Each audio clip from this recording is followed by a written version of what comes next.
Simcast, o seu podcast de emergência com medicina baseada em evidência e dicas práticas para aprimorar o seu atendimento no pronto-socorro. Fala galera, o Simcast é um podcast com propósitos educacionais e não deve ser usado isoladamente para diagnóstico, tratamento e prevenção de doenças.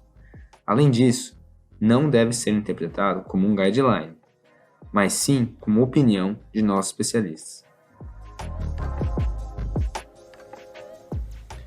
Fala pessoal, aqui quem está falando é o Bruno, um dos professores da Sim, e hoje eu trouxe aqui um monstro sagrado da infectologia para conversar com vocês e comigo, uma conversa informal aí, uma conversa de boteco. Boa. Sobre o paciente HIV no pronto-socorro. Queria apresentar vocês aí pro Murilo. Pô, irmão, prazerzaço estar aqui. Aliás, só assim pra gente se ver, né? Você tá sempre trampando, eu tô sempre trampando e a gente arranjou um trampo pra fazer pra gente conseguir se ver, né? Só assim. De qualquer maneira, pô, prazerzão estar aqui com você, trocando essa ideia. E, pô, eu acredito muito nisso aí que você falou, bicho. É uma resenha médica, é um papo aqui entre dois amigos, que por acaso o tema é HIV, porque afinal de contas a gente tem que entregar algum conteúdo aí. Mas eu detesto aquela galera que vai falar de medicina e parece que coloca um monóculo e existem trabalhos. Não, velho, a gente vai trocar uma ideia. Pra mim é meio que assim mesmo. É aquele jargão, né, cara? Não há evidências, né? O cara já começa citando New England. Não, calma aí. Calma aí, né, cara? Calma aí. Me chama pra tomar um vinho primeiro, antes de me jogar tanta estatística, né, cara? Bota fé. Então, nessa pegada aí, eu vou fazer uma pequena introdução no assunto. Para eu ter alguma coisa para falar, né? Porque o Murilão vai dominar o cenário. Então, eu vou fazer uma introdução rápida. O HIV, ele foi a primeira descrição dele aí foi em 1981 por casos de pneumonia por pneumocistes e por sarcoma de Kaposi em homens jovens previamente rígidos, principalmente em homens que faziam sexo com homens. Essa informação é legal, sem querer te interromper, já interrompendo. Então, fica à vontade. Até pra gente trazer um conceito bacana, infectológico, assim. Você sabia que o imunossuprimido ali, o paciente HIV imunossuprimido, tipo, isso está ali na própria conceito da doença. Mas você sabe qual que foi a primeira descrição, assim, documentado bonitinho, sobre pneumocistose, cara? Foi em crianças desnutridas, acho que na Primeira Guerra Mundial, e que tinha um quadro de uma pneumonia mais arrastada. Então as primeiras falando, claro, a HIV, a primeira descrição foi nesse contexto, você falou, mas da pneumocistose foi essa. Olha que louco. Ué, isso Murilão também é cultura, mano. Não, eu me esforço, eu me esforço. E seguindo na linha do tempo aí, o entendimento de que o HIV, que a AIDS, né, era causada por um retrovírus, veio no ano de 1984. E em 85 que foram aí desenvolvidos os primeiros testes diagnósticos. As primeiras drogas antirretrovirais foram criadas em 87, mas a terapia combinada chegou só em 96 e aí sim, né, teve uma mudança importante. Foi um puta marco. Na história da doença aí. A partir de 96 você tem a chamada HAART, né, que são as drogas de alta eficácia ali, e principalmente nesse conceito que você falou de combinação de drogas, e que a partir daí você começou a conseguir algum controle da doença. Que é aquilo que a gente sempre comenta, assim, naquele contexto maior, assim, do paciente que muitas vezes usa uma droga ou outra, ou não usa direito, tudo. É um vírus muito mutagênico, né? Então, nesse contexto, você ter adesão ao tratamento e esse tratamento ser combinado com mais de uma droga, isso é uma coisa interessante nesse contexto. E, Murilão, e por que esse assunto é pertinente? Por que isso é importante para quem trabalha no pronto-socorro, cara? Cara, a epidemiologia é um negócio importante, velho. Às vezes a gente, nas aulas assim que a gente assiste ao longo da graduação e na faculdade, na residência mesmo, quando vê o slide ali da epidemiologia, já dá um baita sono, né? É porque muitas vezes a gente não consegue entender a importância da epidemiologia. E isso é uma coisa que eu fui aprender muito por gostar de infecto e por fazer infecto. Você começa a amar alguns conceitos aí de epidemiologia. Falando da prevalência, né, falando de pessoas vivendo com HIV no mundo, dados da UNAIDS, são 38 milhões de pessoas vivendo com HIV. Dessas, em 2019, de novos casos, 1,7 milhões. O que eu quero te dizer com isso? Meu amigo, você que está no pronto-socorro aí, você vai pegar um paciente HIV ali. Isso é fato. Pode ser que você muitas vezes não perceba, e por isso que a gente está trocando essa ideia, para aumentar ali a suspeição, a capacidade de suspeição e diagnóstico que você vai ter no seu raciocínio clínico para HIV. Ou pode ser que o cara já venha sabidamente com o diagnóstico e que aí você vai ter que dar uma abordagem contemplando tudo aquilo que você já sabe, mais algumas coisas particulares ali do HIV. Então, meu amigo, não tem essa. Você tem que saber, bicho. Você que está na porta do pronto-socorro, você tem que saber. E você disse sobre dados mundiais, né? Mas e o Brasil? A gente tem alguma estatística? Sim. Fica muito etéreo, né? Quando a gente fala, né? Existe no mundo, né? Pô, não trabalho no mundo, eu trabalho no PS aqui, do lado, sabe? Tapecerica da Serra. Tapecerica, né? Falando mais assim vamos falar da prevalência brasileira, dados aí do Ministério da Saúde, de 2019. Prevalência na população geral, 0,3% a 0,5%. Então eu vou ter que me preocupar com uma doença que a prevalência é de 0,3%, 0,5%? Calma.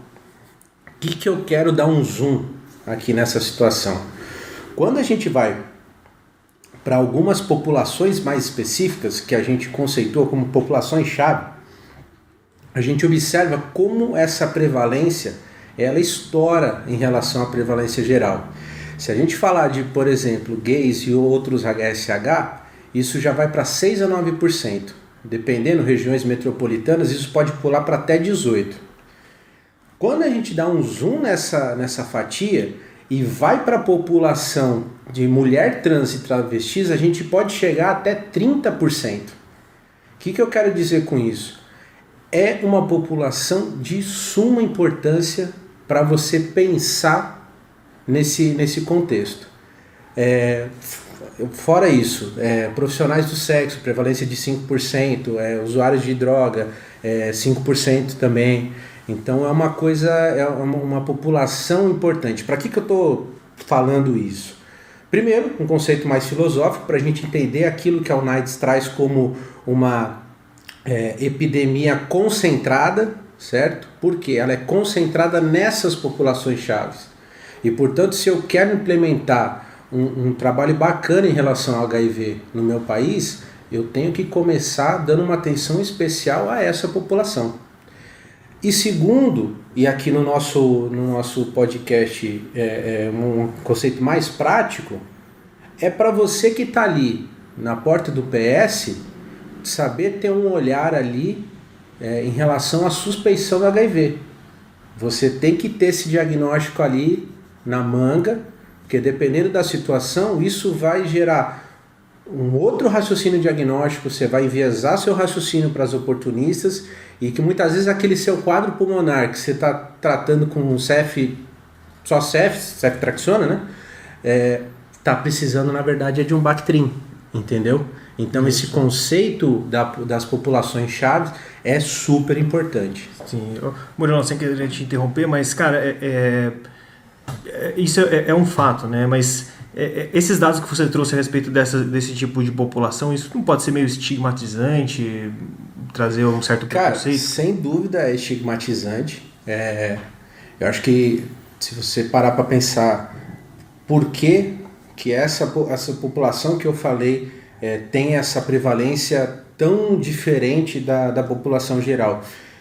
Primeiro por exposição e vulnerabilidade, claro, mas também porque talvez seja uma população que por estigmas não busque ou busque menos os serviços de assistência, certo? Então, nesse contexto, a mulher trans ali que já sofre diversos preconceitos ali no meio que ela está, ela não se sinta à vontade ali de muitas vezes procurar um serviço de saúde. Então, essa questão do estigma é uma questão importante. E sobretudo porque, assim, vamos falar a verdade, gente babaca existe em todo lugar, em toda profissão, e a medicina não é uma exceção, né? O ser humano, ao longo de décadas, cada vez mais mostra a sua capacidade, assim, cada vez maior de ser idiota, babaca. Então, tem gente preconceituosa? Tem. Isso é fato. Mas, essa informação, aí que está a diferença. Isso é um dado que quando ele vai ser processado ali, ele vai gerar uma informação, e toda informação, quando bem interpretada, gera o conhecimento. Então, eu, médico, infectologista, pronto-socorrista, o que for, bem intencionado, eu quero proporcionar o melhor atendimento para essa população também. Então, eu ter essas informações, eu ter esses dados e eu usar de forma correta, de forma a trazer benefícios para esse paciente, é o fundamental. Você entendeu? Então eu acho que são temas assim que podem ser espinhosos de fato, mas que eu acho que a diferença é o que a gente faz com essa informação que a gente tem. Ela usa ela para o bem? Então ela tem que ser, porque é melhor do que você abafar esse tipo de informação e às vezes aquela pessoa que podia ter o diagnóstico não ter por ignorância de quem está atendendo. E é um tipo de diagnóstico que, muda a rota da vida daquela pessoa. Diagnostiquei um HIV aqui, com cara assintomático, com CD4 bom, comecei a TARV, esse cara, vida normal. Agora, se eu ignoro a informação, talvez eu só vá suspeitar quando o cara tiver um oportunista ali. Esse paciente se tornou um paciente muito mais frágil, né? Perfeito, Murilão. Bom, Murilão, então eu entendi. A gente entendeu aí a importância de saber esse assunto no pronto-socorro, né? De saber reconhecer. Mas como que a gente pode reconhecer? Qual que é a história natural de forma prática aí, do paciente que contrai o HIV, cara? Pode crer. Vamos falar assim da história natural e alguns aspectos assim de fisiopatologia. Que aquele negócio, a gente conhece assim, o substrato fisiopatológico da doença, a gente conhece a doença e entende algumas repercussões na prática clínica, né? Então vamos lá, vamos partir do protótipo da infecção sexual, da infecção pelo ato sexual, pode ser? Que é um protótipo importante e que dá pra gente... Então a transmissão sexual. Você vai ter lá o vírus na mucosa genital, certo? O que mais vai ter ali na mucosa genital? Linhagens macrofágicas dendríticas, certo? Que vão fazer uma primeira resposta do sistema imune para aquele vírus, para aquele agressor. Nesse contexto, a célula dendrítica, ela fagocita o vírus do HIV e migra lá, de 1 a 2 dias, migra para o linfonodo regional, para que ali vai acontecer a apresentação do antígeno. Então aquela célula dendrítica, que é uma célula apresentadora do antígeno, vai apresentar aquele vírus pro CD4. E aí que está o negócio interessante do HIV e paradoxal. No processo do seu corpo montar uma resposta ao vírus, ele acaba encaminhando o vírus para a célula alvo dele, para a principal célula alvo dele, que é o linfócito CD4. Então, a partir da apresentação do antígeno, de você levar ali dentro do linfonodo regional o vírus do HIV, você vai ter a infecção do vírus na célula CD4. E ali para o 3º dia, 5º dia, a migração desse CD4 infectado para o sangue. E aí, meu amigo, ganhou a corrente sanguínea, ganhou a infecção sistêmica ali pelo HIV. Esses conceitos são importantes e só pincelando assim, por exemplo, o ciclo replicativo do vírus. Você tem uma primeira etapa, que é a entrada do vírus na célula, certo? Você vai ter ali a GP41, a GP120, fazendo a ligação no CD4 e no CCR5, o CXCR4, não vou ficar entrando muito em detalhe aqui, te chateando com isso. O vírus entra na célula, você tem a transcrição reversa, pela transcriptase reversa, famosa, que característica ali do vírus. Depois disso, você vai formar um material DNA que vai ser integrado ao genoma do hospedeiro. A partir dessa integração ao genoma do hospedeiro, a gente vai começar a ter a transcrição, né, das partículas virais, a montagem do vírus e posteriormente a exocitose daquele vírus montado e um processo de maturação com a clivagem de algumas proteínas, algumas proteases ali que vão atuar, maturando o vírus. E aí ele volta para a corrente sanguínea para infectar novas células. Por que eu estou te enchendo o saco com essas coisas, com esses detalhes aí? Porque se a gente sabe esse ciclo replicativo, a gente automaticamente sabe pontos em que a TARV vai agir, as medicações vão agir. Por exemplo, inibindo a entrada, você vai ter a infuvirtida, você vai ter o maraviroc.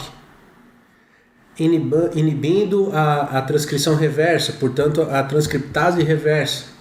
Você tem lá zidovudina, você tem o tenofovir, os inibidores transcriptase reversa, certo? Integrase, os inibidores de integrase, raltegravir, dolutegravir. Depois ali, ok, a formação, montagem, tudo, e aí você vai ter a maturação, que vai ter a ação das proteases, inibidores de protease, darunavir, certo? Então, você sabendo o ciclo viral, você sabe onde cada droga atua. Isso que é uma coisa importante. A gente sempre tem que ter ali algum aspecto fisiopatológico, o que for. Pô, se você simplesmente decora um ciclo de um parasita ou o que for por decorar, você esquece essa informação logo. Agora, se você faz correlações clínicas, você não esquece mais, entendeu? Então, você saber cada uma dessas drogas ali onde ela age, você mata muita dúvida com isso. E uma marotagem, para quem está ouvindo a gente aí, muitas vezes está prestando uma prova de residência, pô, não gosto de infecto, se tem uma questão de HIV eu pulo, não é minha praia. Tem uma marotagem nos nomes, que dá pra gente decorar fácil. Pô, infuvirtida, fu, tem ali no meio da palavra, fu, de fusão, certo? Quando a gente vai falar da integrase, dos inibidores de integrase, da integração, são drogas que têm o tegra no nome, raltegra, dolutegra. Pô, fácil. Os inibidores de protease são os navir. Então aqui, eu estou aqui com darunavir, eu estou aqui com ritonavir, atazanavir. Então, pô, não sei de nada de infectologia, mas pô, isso aí você consegue, é uma marotagem que você já consegue, você mata umas boas questões nessa brincadeira. E aí, isidovudina e tenofovir, o que é? Todo o resto que não tiver tegra, não tiver navir, vai ser inibidor da transcriptase reversa. Então uma regrinha ali marota que a gente consegue aí de maneira bem prática, se não mulamba, entender, decorar aí os nomes das TARV, né? Maravilha. Ô Murilão, mas assim, de forma prática, ali no pronto-socorro, muitas vezes a gente vai pegar pacientes que acabaram de se infectar. Como que a gente identifica esse paciente que está na fase aguda, acabou de pegar o vírus? Como é que é? Falando assim da história natural da doença, eu acho que todo mundo em algum momento já se deparou com aquele gráfico temporal que ele mostra pra gente como que é o comportamento da carga viral e do CD4 ao longo da história natural do HIV. Quem já viu aquele gráfico observou que num primeiro momento a gente tem uma explosão da carga viral, uma redução ali do CD4, depois entra-se num equilíbrio e mais tarde, lá para os 8, 10 anos, você vai lá e tem de novo uma ascensão da carga viral com a redução do CD4. Tem como a gente colocar esse gráfico ali de link na postagem? Tem. Então, quem tiver aí acompanhando essa parte assim, dá uma clicada aí no gráfico para ilustrar o que eu estou falando. E aí é legal, porque assim, esse gráfico explica a história natural da doença. Tipo, se você é uma coisa visual, assim, vem aquela, você bate o olho e você entende. Então, num primeiro momento, quando você tem essa ascensão da carga viral e uma redução do CD4, você pode ter clinicamente o que a gente chama da infecção viral aguda pelo HIV, que é muito importante. Por quê? 50% dos casos eles vão ser assintomáticos, vai passar batido essa fase. Mas rapaz, se você tem essa suspeição, se você sabe que ela existe, essa infecção aguda pelo HIV, você muda a vida de uma pessoa. São sintomas inespecíficos, tá? Se você puder assim, enquadrar num diagnóstico síndrome que seria uma adenomegalia febril, por exemplo. Então, obviamente, adenomegalia, febre, mas tem também cefaleia, tem mialgia, tem rash cutâneo, certo? Sintomas que eu vou frisar e sublinhar aqui, inespecíficos. Então, quando você pensa neles, certamente em algum momento você já deixou ou vai deixar passar um cara que veio com essa sintomatologia e que, você perdeu ele.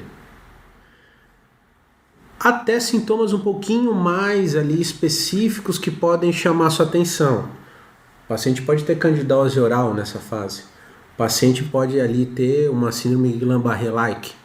E aí, nesse contexto ali, pode gerar a suspeição, ou que você nem pense num primeiro momento na infecção viral aguda, mas esse paciente internou para ser investigado, sabe assim? Então, o que eu acho que a gente tem que deixar assim em mente é você saber que existe. Saber que essa infecção viral ela existe e ela é importante, porque é a forma mais precoce de você detectar ali um paciente HIV, certo? E nesse sentido, muitas vezes correria de PS, falta de recurso, não tem um soro fisiológico aqui para ocorrer, muito menos um teste rápido de HIV ou o que for, uma sorologia. Perfeito. Às vezes a gente tem a medicina baseada em evidência e a gente tem a medicina baseada no que tem, né? Nesse contexto, o que você tem que pensar é o seguinte: não perde esse paciente. Se junto com essa sintomatologia você também detecta que ele tem epidemiologia para isso, então entra lá naquela população-chave que a gente falou e está com essa sintomatologia, tem que soar um sinal de alarme para você pensar. Muitas vezes esse paciente vai ter só uma toxo aguda, vai ter um CMV, ele vai ter, ele voltou da praia cheio de picada, ele tem dengue. Pode ser. Mas aquele cara que você diagnosticou, você mudou a vida dele.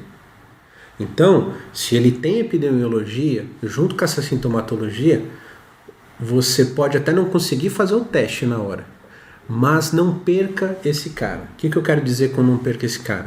Orienta ele, pede para ele buscar uma UBS, pede, sim, faz esse cara não sair no mundo, entendeu? Porque o mais importante ali que é pensar e orientar esse paciente, isso não custa nada fazer. Você só não pode perder esse cara aí no mundo. Maravilha. O Murilão comentou aí do gráfico, só para manter aí vocês informados, que a gente coloca junto com o post um mini resumo aí do que a gente está falando. E aí nesse mini resumo aí a gente vai colocar o gráfico. Então, se vocês que tá ouvindo aí não abriu ainda, vá lá na página que a gente fornece esse resuminho aí e vai ter o gráfico certinho que a gente está referenciando. E eu vou mandar para você, para colocar também, um quesito importante também nesse sentido, que é o seguinte: quais são os exames que você pede em cada fase? Porque muitas vezes esse paciente vai chegar num time para você que ele só seria diagnosticado, por exemplo, se você com detecção da carga viral.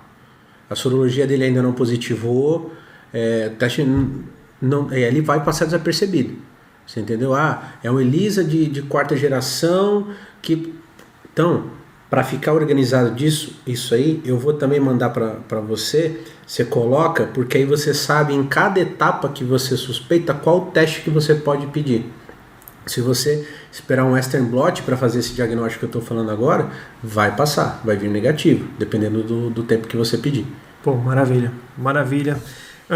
Ô Murilão, você falou agora pra gente de uma coisa muito importante que é a infecção aguda, né? Mas você comentou que cerca de 50% dos pacientes eles podem não apresentar sintomas e mesmo aqueles que apresentem sintomas, eles podem eventualmente aí não procurar o serviço por ser sintomas Sim. inespecíficos, né? E para essa galera aí que passa, né? Que não vai ser diagnosticada ali na fase aguda, como é que é a história natural para essa população aí? A questão eu acho que do ponto de vista assim de você deixar passar, é um diagnóstico difícil, cara. É um diagnóstico difícil, independente da situação que você tá, do estresse do seu plantão, tudo, e o leque de diagnóstico diferencial que você tem, eu acho que você pode acabar deixando passar isso assim, acontece, na prática isso acontece. Agora, numa fase mais tardia, então naquele gráfico, né, você vai observar que o paciente vai entrar numa fase ali que ele vai ficar assintomático, que é quando você tem ali um controle em relação à replicação viral e o CD4 ainda está em faixa ali acima de 500, tudo que não vai gerar grandes repercussões ali do ponto de vista de sintomas. Esse cara vai ser assintomático. Esse cara ele vai ser diagnosticado num contexto em que ele fizer o exame de rotina, que ele tiver uma assistência básica de saúde, que nem quando o paciente chega para você pedindo para fazer o famoso check-up, você ainda pode pegar esse paciente assintomático nessa situação. Conforme ele for progredindo aí no nosso gráfico, vai chegar uma fase em que ele vai começar a manifestar, é como se fosse, digamos assim, uma sintomatologia constitucional.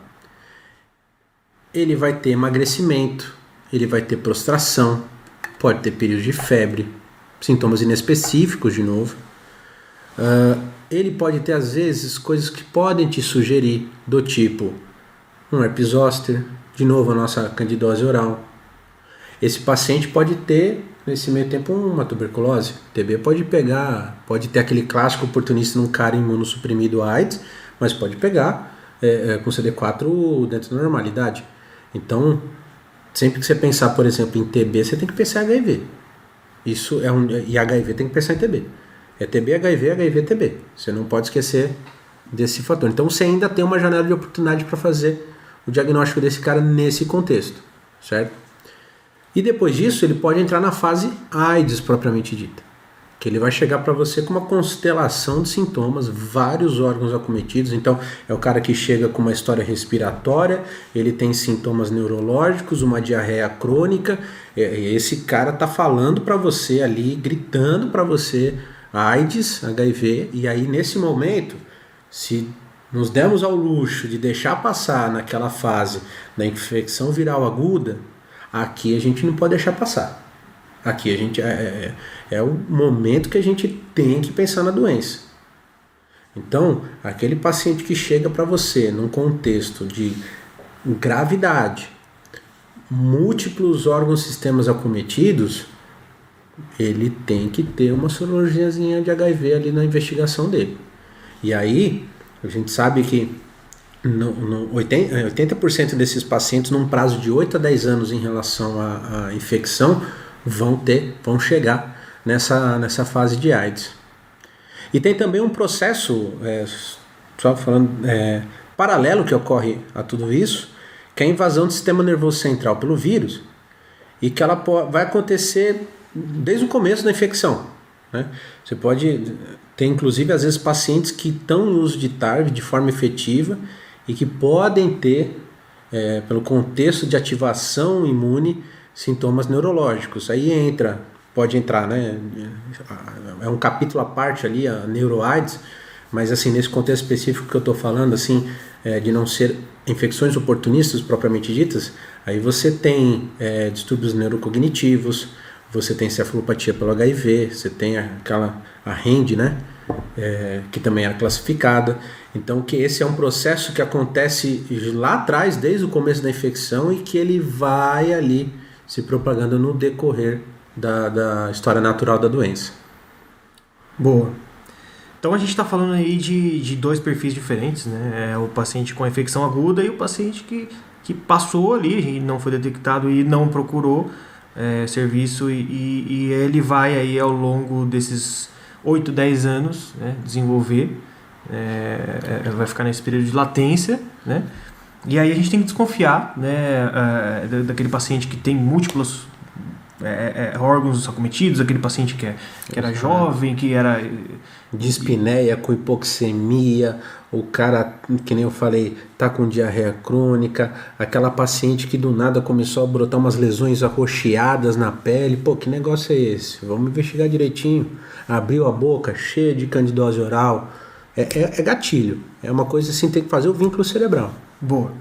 Essa parte das infecções oportunistas é uma parte muito importante e muito extensa, que a gente está planejando aí fazer um episódio à parte para abordar essa questão. Né? Sim.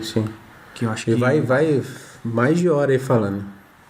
Eu acho que é a parte principal, assim, numa pessoa do pronto-socorro, é o que vai diferenciar se você está tratando esse quadro pulmonar com ceftriaxona ou se você já marotou, já sabe do diagnóstico, já sabe suspeitar e colocou junto ali um Bactrim, sabe assim?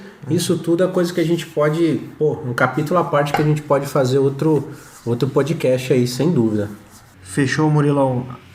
A gente então pegou esse paciente no pronto-socorro, seja na fase aguda ou na fase mais latente, aí a gente deu o diagnóstico. E agora? O que a gente tem que fazer? Como é que é o manejo? Esse paciente, então, ele recebeu um diagnóstico. Vamos partir do pressuposto que a gente tratou tudo, né? E ele está estável, a gente vai conversar com ele, tudo, né? Então, ele vai receber um diagnóstico que vai acompanhar ele para a vida inteira, certo? E mais do que isso, é um diagnóstico que na nossa cultura é estigmatizante, certo? O cara, ele recebe um diagnóstico, essa mulher recebeu um diagnóstico que não só traz ali algo que vai se arrastar ao longo da vida dela, mas ao mesmo tempo que pode trazer preconceito, que pode trazer ali angústias e etc. Então esse paciente, ele certamente vai precisar de muita comunicação e de muito acolhimento. O que eu quero dizer com isso? Eu entendo que quanto mais você munir ele de informação, ao mesmo tempo, conforme você conseguir construir com ele um vínculo, você vai trazer o paciente para um lado bacana, para um lado positivo dessa situação. Então acho que a primeira coisa, não falando agora, né, do paciente ali que a gente diagnosticou, que ele já está em AIDS, mas um cara que, sei lá, fez um exame de rotina, a mulher estava fazendo pré-natal, alguma coisa assim. Eu sempre tenho a imagem, para quem gosta de filme, de série, essas coisas assim, eu tenho a imagem do Breaking Bad, quando o protagonista lá, esqueci o nome dele, o White lá, você lembra dele? Puta, não lembro o nome. O protagonista lá. O Careca. O Careca, exatamente, o Careca. Careca. O Careca, quando ele recebe, que ele não estava careca, inclusive, ainda, né? Quando ele recebe o diagnóstico do câncer dele, a câmera, foi muito legal isso, porque assim, quando ele escuta a palavra câncer, fica um silêncio assim, o médico continua falando, você não consegue escutar, vira um barulho, um ruído de fundo, e a câmera vai se aproximando nele. Porque é o momento que ele recebe aquela notícia, e quando ele recebe aquela notícia, ele não escuta mais nada. Para ele acabou ali.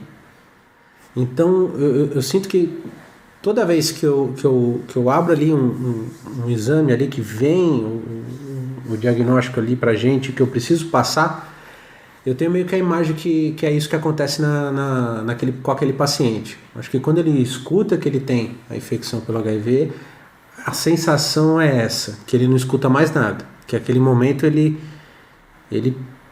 entra numa pause, num transe. Então, é preciso muito feeling para lidar com isso. É preciso muito acolhimento.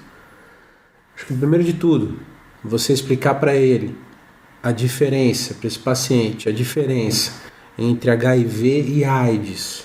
Porque no imaginário dele vai ter aquele paciente lá da década de 80, 90 que o cara definhava. Então você explicar que pode ser diferente, que ele foi, nessa situação que eu propus aqui, diagnosticado numa fase em que ele não tem essa imunossupressão e que ele pode ter uma vida completamente normal. Desmistificar para ele uma coisa, é um conceito meu assim de cabeça, de explicar a diferença de coquetel e TARV. O que eu quero dizer com isso? Às vezes ele tem naquela cabeça os coquetéis, 8, 10 comprimidos que ele vai tomar e que não vão fazer efeito direito e que vai ter um monte de efeito colateral. Explicar a modernização e os avanços que a gente teve com drogas que têm um perfil de efeito adverso cada vez melhor e com uma capacidade de supressão viral cada vez melhor. Então entender que aquilo é mais uma medicação que ele vai tomar e que ele, com uma boa adesão, ele vai ficar bem. Então acho que esses dois conceitos são importantes para ele. Esse paciente precisa ser rastreado para outras doenças, por exemplo, tuberculose, de novo, sublinhando, TB, HIV, HIV-TB. Hepatites virais, outras ISTs. Na investigação, no acompanhamento ambulatorial desse paciente, saindo um pouquinho aí do cenário então de pronto-socorro, comorbidades que esse cara tem, como que estão as imunizações dele, certo? Na medida em que você for criando esse vínculo, que não é um vínculo fácil de ser feito, ele vai te dando margem para você perguntar coisas importantes, mais da parte da história social dele, sexo no contexto de vida dele, quantos parceiros o paciente tem, é uma relação, é monogâmica, qual que é a história desse paciente, ele usa algum tipo de droga, lícita ou ilícita, esse paciente ele é sedentário, ele pratica atividade física, como que é a vida desse paciente. Eu lembro quando eu tinha um ambulatório lá no Emílio, nosso ambulatório dos residentes ali, cara, às vezes tinha consultas assim, que o cara já está indetectável há séculos ali, vida normal, tudo, e que a consulta com o cara era uma consulta voltada a resenhar, a bater papo, a fazer vínculo, entendeu? Porque aí quando eu tinha alguma medida para propor para esse paciente, eu tinha um vínculo com ele, ele confiava em mim. Então esse laço de confiança eu acho que é a coisa mais importante, até porque existe uma coisa que é muito importante, que é reter esse paciente no serviço. Esse paciente ter consulta de retorno, ele vir para a consulta de retorno e ele comprar a sua ideia de se tratar, de ter uma vida ali normal e a importância que tem esse acompanhamento. Fora isso, uma coisa assim extremamente importante, saúde mental desse paciente. Por dois motivos. Primeiro, porque o fato desse paciente ter HIV, a população, né, HIV, já tem uma maior prevalência de distúrbios psiquiátricos como depressão, e também pelo fato dele ter recebido esse diagnóstico Breaking Bad. Então, existe o risco desse cara, num primeiro momento, ter uma fase de negação dessa doença, em que eu preciso trabalhar, lapidar isso primeiro, antes de propor a TARV para ele. Porque, rapaz, assim, Não existe coisa pior do que um paciente que vai e volta tarde, muda de esquema e ele não adere, aí usa uns 2, 3 meses, não volta mais. Esse paciente vai ser aquele paciente que você vai começar a entrar numa falha terapêutica, cada vez mais vai ficar escassas drogas, e que aí se você puder, falamos aqui, 8 a 10 anos nessa situação que eu propus, 8 a 10 anos, então calma. Vamos deixar esse cara no centro dele, ele entender, compreender, aceitar a doença e a partir disso ele aceitar o tratamento também, comprar a ideia. Então a saúde mental desse paciente é de suma importância. E também trabalhar neles alguns conceitos assim que perpassam por esse processo de aceitação, que ele revelar para outras pessoas assim, o diagnóstico dele. Isso é sempre uma decisão do paciente, não à toa a gente muitas vezes vê em situações de enfermaria ali, que vem, o colega escreve no cabeçalho do prontuário que é sigilo, que não é para comentar com o familiar, que vem passar o boletim, essas coisas assim, mas é preciso que esse paciente entenda a importância que é ele revelar isso para pessoas da sua confiança. Isso vai criar uma rede de apoio para ele. Isso vai trazer pessoas que olham ele de uma maneira mais acolhedora, ao mesmo tempo que tira da equação aquela coisa de viver um segredo, né? Que muito do problema, do estigma do HIV é essa questão de você não ter informação, de não saber o quanto avançou, de não saber que essas pessoas podem ter vida normal. Então acho que sempre você trabalhar em ambiente de segredo nunca vai ser uma boa. Então, em suma, esse paciente ele precisa desse tato, desse acolhimento, desse vínculo com o serviço, da construção de uma relação médico-paciente sólida e de uma estabilidade emocional para que ele comece ali a se tratar e ele vire mais um paciente ali que vem para o consultório só para renovar a receita praticamente porque ele está bem. Ele não teve oportunista, se teve foi há muito tempo e nunca mais teve, está indetectável e o cara tem uma vida rigorosamente normal. São outros tempos, né? Passou já daquele estigma de que o paciente HIV, como você disse, definhava e hoje ele tem uma vida como qualquer outra pessoa, né? Perfeito. Essa é a ideia. Murilão, muito da hora o papo que a gente bateu aqui, muito da hora. Gostei demais, bicho. Gostei muito demais. Muito bom mesmo, cara. Tomara que o pessoal goste desse formato aí, não tão quadrado, mais solto, mais papo aí. A gente tá fazendo isso de coração e é gostoso pra gente essa conversa mais informal. Tomara que a galera goste tanto quanto eu gostei de estar aqui trocando essa ideia. Quanto a gente gostou, né? E pra fechar o nosso bate-papo aí, eu queria que você desse uma enxugada, o chorume do negócio. Aquela enxugada ali, só o néctar do negócio. Bom, com esse papo eu quis deixar para vocês cristalino alguns conceitos. Então, gente, 38 milhões de pessoas vivendo com HIV no mundo, certamente você vai pegar alguma dessas 38 milhões de pessoas aí no seu plantão. Lembrar sempre desse conceito da epidemia concentrada, das populações chaves, isso é super importante para a gente prestar um bom atendimento. Sempre saber os conceitos da história natural da doença. Aquele gráfico que a gente colocou no link aí do podcast aí, sim, saiba esse gráfico, bata o olho alguma vez nesse gráfico. Se você está prestando prova de residência, tatue esse gráfico. Então lembra, aquela primeira fase da infecção viral aguda, sintomas inespecíficos, monolike ali, a chance de passar batido se você não conhecer é muito grande. Deixe esse diagnóstico sempre na sua manga para você suspeitar, não perca esse paciente. Depois disso, a fase AIDS, em que o paciente vai ter uma série de sinais e sintomas de sistemas acometidos ali. Pense no HIV AIDS como diagnóstico e nesse contexto todo, mais importante do que você saber qual antimicrobiano passar, qual antifúngico passar, qual antiviral passar, é você saber que essas pessoas precisam de acolhimento, precisam de uma boa comunicação e não tem como. Se isso tudo for feito com carinho, for feito de forma a focar no paciente, no melhor atendimento, as coisas vão dar certo, cara. Sem dúvida nenhuma vai dar certo. Caralho, fiquei emocionado aqui, velho. Que isso? São seus olhos, né? Pô, eu só tenho a agradecer aí a presença do Murilão.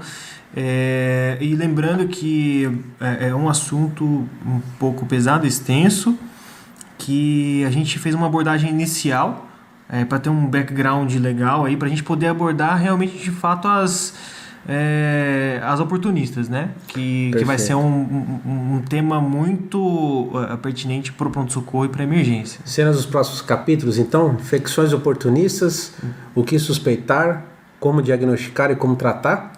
E uma pílulazinha, talvez, se você animar a fazer, de profilaxia pós-exposição. Acidente ocupacional, aí é bem PS, hein?